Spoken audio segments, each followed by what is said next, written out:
हमको याद है, पूज्य श्री विनीत बिहारी दास जी महाराज जी, अयोध्या वाले महात्मा,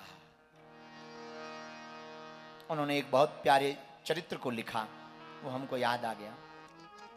किसी गांव में एक स्वर्णकार रहते थे, सोना का काम करते थे, आभूषण बनाते थे। उनका नाम था त्रिलोकी। नाम त्रिलोकी, काम सोना चांदी का। आहा, गांव में एक महात्मा आए, उन्होंने बड़े प्रेम पूर्वक उनको कथा सुनाई और कहा, सुनो, एक वचन ही मान लोगे कल्याण हो जाएगा। महाराज, पूरी कथा तो मानना मुश्किल है। अच्छा सेठ जी, एक काम करो, एक दोहा मान लो। कौन सा दोहा? सत्य वचन अरु दीनता, परतिय मातु समान, इतने में जो हरि नाम मिले तो तुलसीदास जवान। तीन बातों को मान लो। क्या? एक तो सत्य वचन बोलो, दूसरा पर स्त्री को माता के समान मानो, और तीसरा अपने मन में दीनता रखो। जो इन तीन बातों को मान लेगा, उसको अगर भगवान ना मिले तो तुलसीदास जी कहते हैं गारंटी हमारी। त्रिलोकी ने कहा, ये बढ़िया है, बाकी कथा तो कह पाना, सुन पाना बड़ा मुश्किल है, तपस्या कर पाना बड़ा मुश्किल है, तीन बातें ही तो माननी है, मान लेंगे। अच्छा, अब सत्य वचन बोलना है, पर आदमी झूठ कहां ज्यादा बोलता है? कचहरी में, बारातों में लंबी लंबी हाँकता है। अब हम कचहरी जाएंगे नहीं, बारातों में जाएंगे नहीं, तो झूठ भी नहीं बोलना पड़ेगा। सोना चांदी में, सोने के आभूषण बनाने में भी झूठ बोलता, मिलावट नहीं है। एक काम करते हैं, आज से हम सोने के आभूषण नहीं बनाएंगे, सत्य बोलेंगे। पर बनाएंगे क्या? चांदी का काम करेंगे। अच्छा, अब दीनता कैसे आए? तो चांदी का काम करेंगे और बहुत कम दर पर करेंगे, ज्यादातर निशुल्क करेंगे, तो मन में दीनता आ जाएगी। पर परतीय मातु समान, पर स्त्री को माता के समान कैसे माने? उन्होंने कहा, एक ही उपाय है, हम चांदी के आभूषण तो बनाएंगे, लेकिन केवल पैरों के छल्ला बनाएंगे, ताकि पर स्त्री के पैरों के छल्ला बनाए तो मात्र समान भाव रहे। सीधे साधे आदमी गुरुजी की बात मान ली, तीनों बातों पर चलने लगे। अब कोई झंझट नहीं, केवल चांदी का काम। धीरे धीरे समाज में जाना बंद कर दिया, और समाज वाले लोग भी बड़े पागल ही होते हैं। समाज का कुआं भी बड़ा खतरनाक होता है, कोई भी कुआं हो, कुआं तो खतरनाक होता ही है। जब समाज में जाना बंद कर दिया तो समाज के लोगों ने गाली देना प्रारंभ कर दिया। पागल हो गया, अभिमानी हो गया है, रुक जाओ, कभी ठिकाने लगाएंगे, काम पड़ेगा।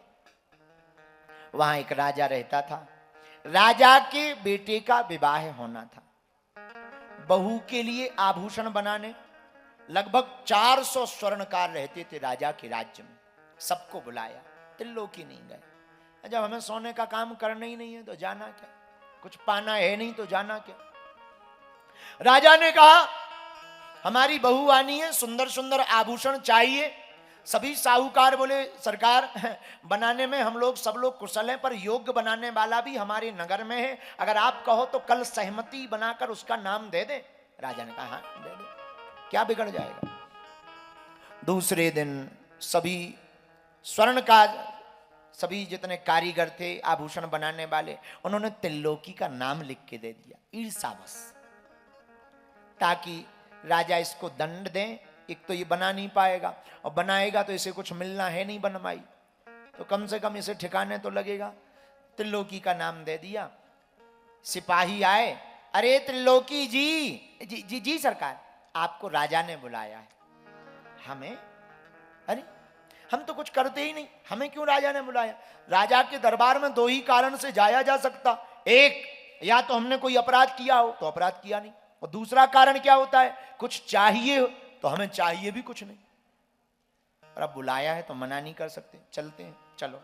गए, राजा ने 2 सेर स्वर्ण सोना सामने रख दिया। तुम्हारा नाम आया है, सुना है तुम सुंदर कारीगर हो, योग्य कारीगर हो, हमारी बहू के लिए अच्छे अच्छे गहने बनाओ। त्रिलोकी हाथ जोड़ के बोला, महाराज 10 साल हो गए काम छोड़े हुए, भूल गए हम काम करना, क्षमा करो, और हम नहीं कर पाएंगे। राजा बोला, चुप रहो, सब लोगों ने सहमति तुम्हारे ही नाम से दी, ऐसे नहीं दी होगी, ले जाओ, अगर नहीं बनाओगे तो मृत्युदंड दिया जाएगा। त्रिलोकी ने सोचा, मरे कौन, पोटली बांधी, 2 सेर सोना लिया, अपनी पीठ पर लटकाया, घर पर आया। और जैसे ही घर पर आया तो पत्नी का नाम तारणी देवी। पत्नी ने कहा, ये क्या है? बोले, मौत का सामान है। मौत का सामान? ये कौन सा मौत का सामान है? राजा ने दिया है, सोना दिया है, आभूषण बनाओ। हमसे आभूषण बनते नहीं, भूल गए। वो कह रहे थे नहीं बनाओगे तो दंड दिया जाएगा। पत्नी बोली, अब क्या करेंगे? तो त्रिलोकी जी बोले, अब तो भजन करेंगे, जो होगा देखा जाएगा। पत्नी बोली, किसी और से बनवा के दे दो। त्रिलोकी जी बोले, बनवाएंगे तो बनवाई पहले लेगा, अब वो कहां से दें? अपने घर पर खाना तो ठीक से चल नहीं रहा, क्या किया जाए? त्रिलोकी बोला, तुम बुरा ना मानो, हम इनको ठीक कारीगर के घर पे देने जा रहे। उस वक्त प्रयागराज में कुंभ चल रहा था। उसने सोचा, संतों का भंडारा करवा देते हैं, लक्ष्मी नारायण भगवान के नाम से, अपने आप भगवान व्यवस्था करेंगे, उनके ही सहारे। 2 सेर सोना लिया और प्रयागराज गए। एक तंबू लगा हुआ था, हजारों महात्मा बैठे थे। एक सेठ साहूकार भंडारा परोस रहा था। त्रिलोकी ने बुलाया, इधर आइए जी, ये भंडारा कौन करवा रहा? हम करवा रहे। अच्छा, ये लो पोटली, क्या है? सोना है, बेच करके इन संतों का भंडारा करवा देना। सेठ चौंक गया, नाम क्या है? किस नाम से भंडारा करो? नाम मत पता करो, नाम कुछ नहीं। अगर जय बोलनी ही है कि कौन भंडारा करवा रहा, कोई पूछे तो कहना लक्ष्मी नारायण भगवान करवा रहे। सेठ ने कहा, बड़ा गजब का आदमी, अपना नाम भी नहीं बता रहा। वरना आज के जमाने में कोई 10 रुपया दे तब भी रसीद कटवाता है, माइक पे बुलवाता है। 10 रुपया दे उसको भी माइक पे बुलवाता है। हमने तो अपने आश्रमों में देखा है, एक बार बहुत पुरानी घटना है, हमने अपने आश्रम में एक आदमी आया, गुरुजी गर्मी बहुत है, पंखा देना है। हम कहा दे दो। पंखा 1100 का, लेकिन तीनों पंखियों में 3 पीढ़ियों के नाम लिखे। जो पंखा की 3 पंखियों, 3 पीढ़ियों के नाम, उसका नाम, उसके बाप का नाम, स्वर्गीय दादा का भी नाम, 3 पीढ़ियों, 1100 रुपया में तीनों पीढ़ियों के नाम। मंगूलाल भाई, श्यामलाल भाई, छंगीलाल भाई, और बटन दबाओ तो तीनों पीढ़ियां घूम रही। मंगूलाल भाई, श्यामलाल भाई, छंगीलाल भाई, मंगूलाल भाई, श्यामलाल भाई, मंगूलाल, और बटन जैसे ही बंद कर, मंगूलाल भाई, श्यामलाल भाई, छंगीलाल, मंगूलाल भाई, श्यामलाल, तीनों पीढ़ियां घूम रही। 1100 के दान में तीनों पीढ़ियां चक्कर काट रही, मात्र 1100 रुपया में। हम लोग तो ऐसा भी दान देते हैं, पर धन्य सेठ जी चौंक गए, गजब का आदमी है, 2 सेर सोना दिया, नाम बता नहीं रहा है, गजब आदमी। किसके नाम से भंडारा करवाना? लक्ष्मी नारायण नाम से। कोई बात नहीं, ठीक है। चले गए, भंडारा बैठा, उसने भी कुछ रुपया जोड़ दिए। आहा, भगवान बड़े दयालु हैं। भंडारा करवाया, संतों ने पूछा किसके नाम से जयकारा लगाना है भोग का? सब संतों के सामने सेठ खड़ा होकर के बोला, महाराज लक्ष्मी नारायण भगवान के नाम से भंडारा हो रहा है। संत भी चौंक गए, आज तक जितने भी भंडारे हुए नाम ले लिया गया। लक्ष्मी नारायण भगवान की जय हो, जयकारा बोल दिया। ऊपर बैठे भगवान भी प्रसन्न हो गए। आहा, लक्ष्मी जी बोली, बड़े मुस्कुरा रहे, क्या बात है? ठाकुर जी बोले, श्री नारायण भगवान बोले, देवी जी आज तक बड़े बड़े भंडारे हमने देखे, पर सब में अपने अपने नाम सुनत देखे। आज पृथ्वी पर कुंभ में भारी भंडारा हो रहा, पर अपने नाम से हो रहा है। लक्ष्मी जी बोली, अच्छी बात है, अच्छी बात है, अच्छी बात है। प्रसन्न हो गए। इधर त्रिलोकी वापस आया, पत्नी बोली, गहने डाल दिए। त्रिलोकी जी बोले, हाँ बन रहे हैं, बन रहे हैं, नथनी बन रही है, मंगलसूत्र बन रहा, पंचाली बन रही, 9 लखा हार बन रहा, कानों के कर्णफूल बन रहे। अच्छा, कौन से स्वर्णकार के यहाँ डाले हैं? लक्ष्मी नारायण स्वर्णकार के। पत्नी को लगा होगा कोई आभूषण बनाने वाला। अच्छी जगह, अच्छी जगह, बहुत बढ़िया है। कब मिलेंगे? मिल जाएंगे, टाइम पे मिल जाएंगे। एक काम करो, हम जंगल जा रहे हैं, तुम घर पे ही रहना, कोई आए तो कह देना आभूषण बनवाने गए। पर जाते जाते सोचने लगा कि मान लो बारात का दिन आ गया, 10 दिन बाद बारात आनी जानी है, अब क्या बोलेंगे? सुनो, बारात के दिन कोई पूछे तो कह देना आ जाएंगे, हमें भगवान पे भरोसा है, भंडारा करवा दिया, भगवान अपने आप व्यवस्था करेंगे, और नहीं करेंगे पकड़े जाएंगे, सो मरेंगे। अब संतों ने तो भंडारा कर ही लिया है, पकड़े जाएंगे, मृत्युदंड मिलेगा, मर ही जाएंगे, और होगा क्या? हनुमान जी की मूर्ति ली, और हनुमान जी की मूर्ति लेकर के हाथ में बढ़िया ठाकुर जी की मूर्ति लेकर के जय जयकार करता हुआ जाने लगा। राम दरबार लिया, हनुमान जी की मूर्ति ली, वन में एक पेड़ के नीचे त्रिलोकी दास बैठ गए और दोनों हाथ जोड़ करके रोते हुए गाने लगा, जय हो पिता कौशलेश, जय हो माता जानकी, जय हो रण ठाव बांकुरो हटीले, जय जय श्री हनुमान की। दोनों हाथ उठाकर हनुमान जी की जयकार लगाता, राम जी की जयकार लगाता, और हाथ जोड़कर कहता, प्रभु जी तुम बिन कौन हमारा, प्रभु जी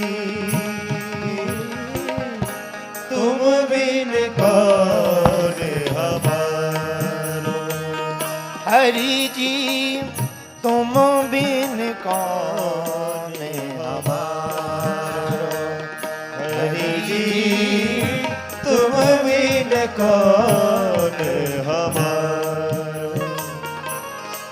आगम निगम पुराण बखानत, आगम निगम पुराण बखानत, वेद नेति नेति पुकार,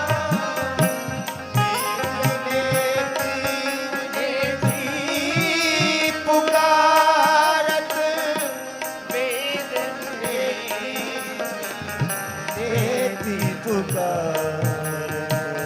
तुम बिन कौन हमारा, प्रभु जी तुम बिन कौन हमारा। आंखों में आंसू भरकर रोने लगा, आपके बिना कौन हमारा। कभी नाचता है, कभी कीर्तन करता है। महाराज 6 दिन बची बारात जाने को, और हमने आभूषण बनवाने की जगह भंडारा करवा दिया है। अपनी दिक्कत नहीं है, मकान में वो आपकी भक्तनी रहती है, तारणी देवी। हम तो मरना ही चाहते हैं, पर हाँ इतना है, आपके नाम का ठप्पा हम पे लगा है, आपकी बेइज्जती ना हो जाए, ये भर ध्यान रखना। हरि जी रखियो लाज,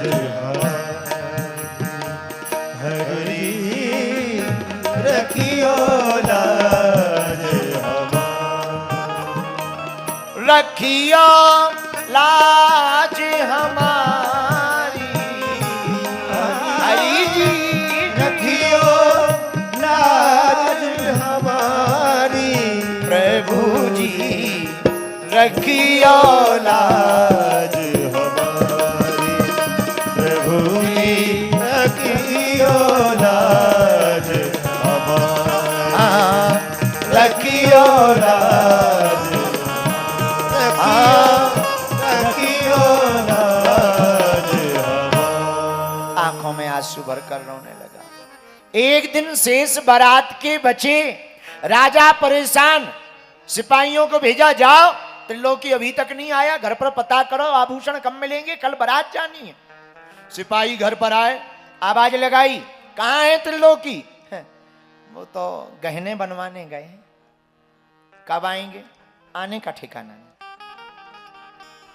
शाम हो गई, राजा ने पंचायत बैठारी लोगों को बुलाया, क्या बात है, त्रिलोकी नहीं आया? लोगों ने कहा, महाराज 2 शेर सोना पाकर किसकी मति खराब ना हो जाए। मति हो गई खराब, झूठा निकला है, बेच दिया होगा, कपटी निकला है।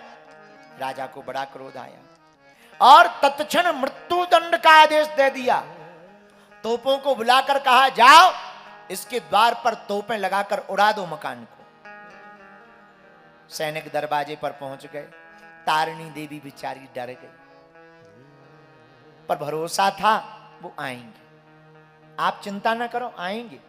सिपाही बोले रहने दो, अब कैसे क्या किया जाए, बारात जानी है। तो गांव के लोगों ने कहा, राजा के राज्य में रहने वाले लोगों ने कहा, हमारे पास जो बना रखा है वो ले जाओ, वापस आके दे देना। किसी ने पायल दे दी, किसी ने बिछिया दे दिए, सामान राजा ने रख लिया। बारात जाने की तैयारी, सुबह बारात जानी है। इधर जब त्रिलोकी नहीं आया, तोप पहुंच गई, और जब सिपाही मारने के लिए, घर को उड़ाने के लिए पहुंच गए, तो तारिणी देवी भी अपने ठाकुर जी के सामने बैठ करके रोने लगी। महाराज, जहां भी हमारे स्वामी जी हों उन्हें भेज दो, सामान भले ही ना लाएं पर भेज तो दो, वरना ये लोग मार डालेंगे। हम मर जाएं कोई दिक्कत नहीं, पर संत की आज्ञा पर हम दोनों पति पत्नी ने जीवन गुजारा, गुरु की आज्ञा पर जीवन गुजारा, गुरुदेव का दाग ना लग जाए, भगवान आपके ऊपर दाग ना लग जाए, कृपा कर देना। आंखों से आंसू भरकर रोने लगी। और जैसे ही रोने लगी, उधर बैकुंठ में ठाकुर जी श्री नारायण भगवान विचलित हो गए। लक्ष्मी जी बोली, क्या बात है, फिर से किसी भक्त पर लफड़ा हो गया क्या? हाँ देवी, जिस संत का भंडारा की जय बोली थी ना, अब उसके आभूषण देने का समय आ गया। क्या करें, उसने जबान दे दी है, अब आभूषण तो उसकी राजा की बहू के लिए ले जाना पड़ेगा। क्या किया जाए? ठाकुर जी बोले, नारायण भगवान, देवी जी तुम अपने दे दो, हम बाद में तुम्हें दूसरे देंगे। लक्ष्मी जी ने कहा, सरकार कैसी बात करते। तुरंत एक कपड़ा मंगाया, पूरे गहने श्री लक्ष्मी जी ने अपने पहनने वाली पोटली बनाकर रख दी। भगवान ने शाम के समय त्रिलोकी का रूप धारण किया, बूढ़े बन गए। तोप चलाने ही वाले थे राजा के लोग, तमाशा देखने वाले आ गए, तमाशा देखने वाले लोग खड़े हो गए। अब तो इसका मकान उजड़ जाएगा।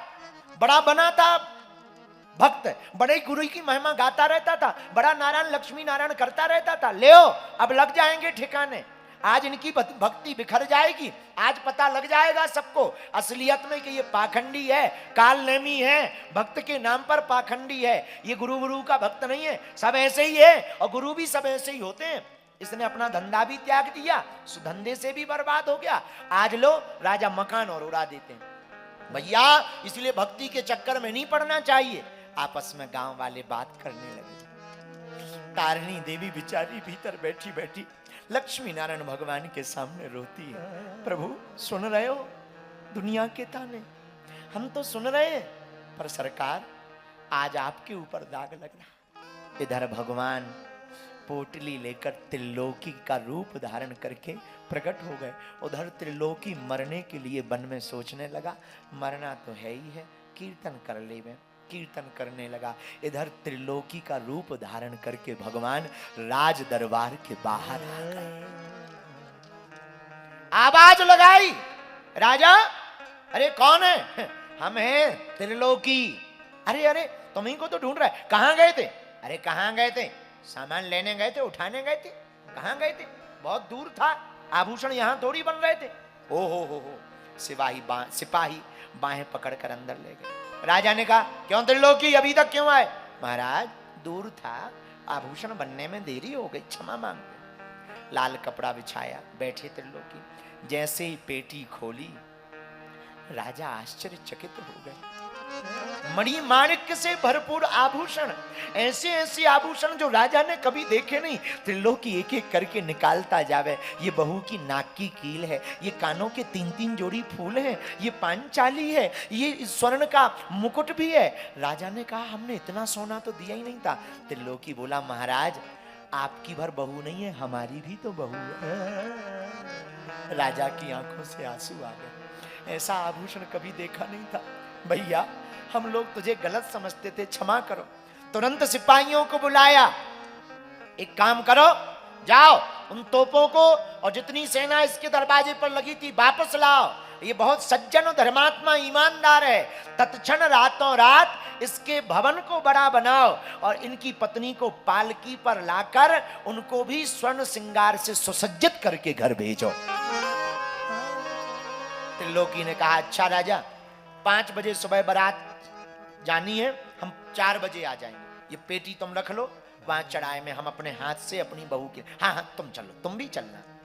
त्रिलोकी जी बाहर आकर के अंतर ध्यान हो गए, संदूक वहीं रखा रहा। रात को तारिणी देवी का बड़ा स्वागत हुआ, चौंक गई, क्या लीला है प्रभु की, नारायण भगवान जाने। इधर सुबह 5 बजे बारात गई, जनवासी में बारात पहुंची और लड़की बहू के लिए जब आभूषण चढ़ाने का समय आया, त्रिलोकी ने थाल मंगवाया। राजा भी बैठे, त्रिलोकी भी बैठा।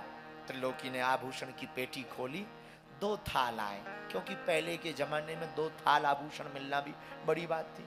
2 थाल ऐसे भर गए कि मानो अभी कुछ निकला ही ना हो। 20 थाल आभूषण भरे। वहां के लोग चौंक गए, राजा भी गदगद हो गया। और राजा को जब पान दिया गया तो स्वर्ण के पानदान में दिया गया। राजा का मन आह्लादित हो गया, बार बार त्रिलोकी को कहें बाहर भैया। इधर त्रिलोकी ने सोचा वन में मरना तो है ही है, एक बार तारिणी देवी से और मिल लो, घर जाएंगे राजा पकड़ लेगा। उधर भगवान चढ़ाए वो सामग्री सौंप कर अंतर ध्यान हो गए। इधर त्रिलोकी घर आया वन से, जैसे ही आया मकान की जगह सैनिक लगे, मकान का काम लगा। इसे लगता है राजा ने कब्जा कर लिया, पत्नी को मार डाला, लगता है सब बर्बाद कर दिया। लेकिन जैसे ही देखा तारिणी देवी चमचमाती साड़ी पहने, आभूषण पहने, पूछा तुम कौन? तारिणी देवी स्वामी जी। त्रिलोकी बोला 10-12 दिन को हम बाहर क्या गए, पार्टी बदल ली क्या है? हम 10-12 दिन को ही तो बाहर गए, पार्टी तो नहीं बदल। अरे महाराज कोई पार्टी वार्टी नहीं बदली है, आपकी ही अर्धांगिनी है। नहीं अर्धांगिनी तो हो, घर पे एक छल्ला नहीं, और इधर तुम्हारी उंगलियां खाली नहीं। हमारे घर पे एक चांदी का छल्ला नहीं, तुम्हारी उंगलियां खाली नहीं। क्या बात है? पूरी बात बताई। आंखों में आंसू त्रिलोकी के आ गए। हमारे नारायण त्रिलोकी स्वर्णकार बन करके राजा के पास गए। ये घटना कोई द्वापर या सतयुग की नहीं है भैया, इस कलयुग की घटना है। राजा के पास गए, बारात आ गई, त्रिलोकी रोने लगा। क्यों रो रहे हो?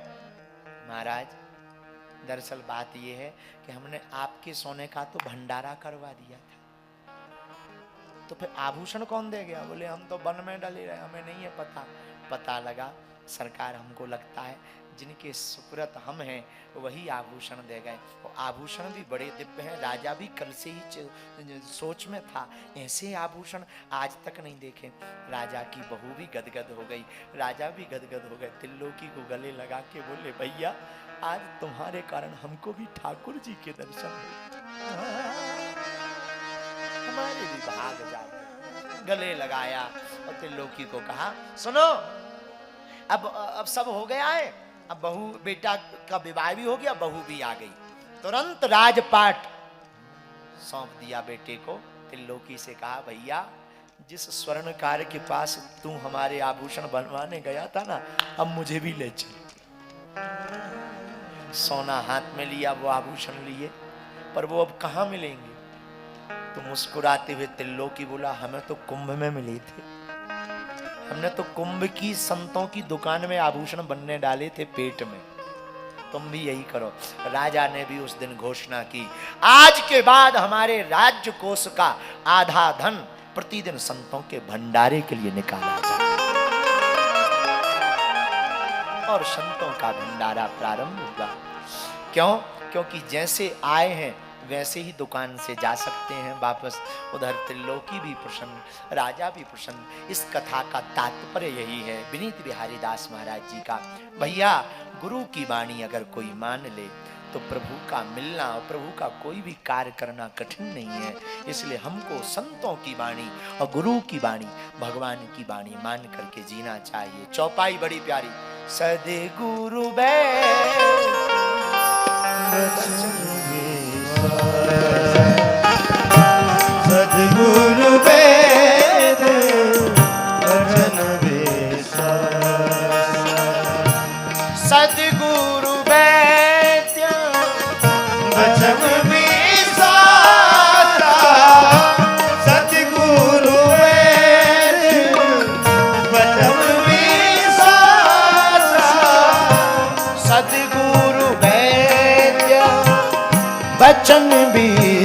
विश्वासा सतगुरु वेद वचन विश्वास। गाना हाथ उठाकर श्री राम जय राम जय जय राम।